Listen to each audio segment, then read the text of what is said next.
Hello दोस्त, कैसे हैं आप सब। आशा करते हैं अच्छे होंगे। आप देख रहे हैं ये वीडियो एक भंडारे का है जिसमें हम गए थे। हमारे यहाँ ब्रह्मभोज भी ऐसे ही होता है। हरी पत्तल में बढ़िया पूड़ी सब्जी। किस किस के यहाँ ऐसा होता है कमेंट में ज़रूर बताएं। जगन्नाथ का ये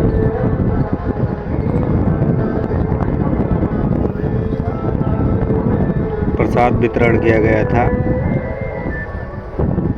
और आप लोग इस वीडियो को कहां कहां से देख रहे हैं ज़रूर बताएं।